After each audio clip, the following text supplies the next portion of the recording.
Hi friends, അങ്ങനെ ഇന്നത്തെ night കഴിഞ്ഞ് ഇറങ്ങി കേട്ടോ. അപ്പോഴാണ് ഒരു പൂച്ച നിൽക്കുന്നത് കണ്ടത്. നല്ല ക്യൂട്ടാണ്. ഇതാണ് ഞാൻ വർക്ക് ചെയ്യുന്ന ഹോസ്പിറ്റലിൻ്റെ ഫ്രണ്ട് ഭാഗം മാത്രം കേട്ടോ. ഈന്തപ്പന, പച്ചപ്പുല്ല്, പിന്നെ ഞങ്ങളുടെ ഹോസ്പിറ്റലിൽ നിൽക്കുന്ന വല്യക്കാട്ട മലനിരകളുടെ മധ്യത്തിലായിട്ടാണ് കേട്ടോ. ഇന്ന് ഫ്രൈഡേ ആയതുകൊണ്ടാണ്, കാരണം ഇവിടെ അവധി ദിവസമാണ്, അതുകൊണ്ടാണ് ഇത്ര ശാന്തത നിങ്ങൾക്ക് തോന്നുന്നത്. അപ്പം നിങ്ങൾ ഓർക്കും ഈ മലനിരകളുടെ മധ്യത്തിൽ ഈന്തപ്പനയുടെയും പച്ചപ്പുല്ലിൻ്റെയും മധ്യത്തിൽ ശാന്തസുന്ദരമായി നിൽക്കുന്ന ഈ ഹോസ്പിറ്റലിൻ്റെ അകവും ശാന്തതയാണോ എന്ന് നിങ്ങൾ ഓർക്കും. ഒരിക്കലുമില്ല ഗൈസ്. നല്ല പണിയുണ്ട് ഗൈസ്. നല്ല തിരക്കുള്ള ഹോസ്പിറ്റലാണ്. കാരണം ഈ തായ്ഫിലെ അത്യാവശ്യം വലിയ ഹോസ്പിറ്റലായതുകൊണ്ടും റെഫറൽ ഹോസ്പിറ്റലായതുകൊണ്ട് തന്നെ നല്ല പണിയുണ്ട് ഗൈസ് ഞങ്ങൾക്ക്.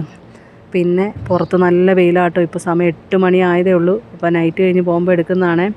നോക്ക്, ഞാൻ ആ പൂച്ച നേരത്തെ കാണിച്ച പൂച്ചയാട്ടോ. എൻ്റെ കയ്യിൽ ഫുഡിൻ്റെ കവർ കണ്ടുകൊണ്ടാണ് ആ ചട്ടിയുടെ വരവേ.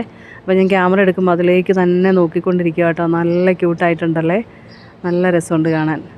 അപ്പോൾ ശരി ഗൈസ്, ഇനി വല്ലതൊക്കെ വലിച്ചു വാരി കഴിച്ചിട്ട് കയറി കിടന്നുറങ്ങണം. Follow me.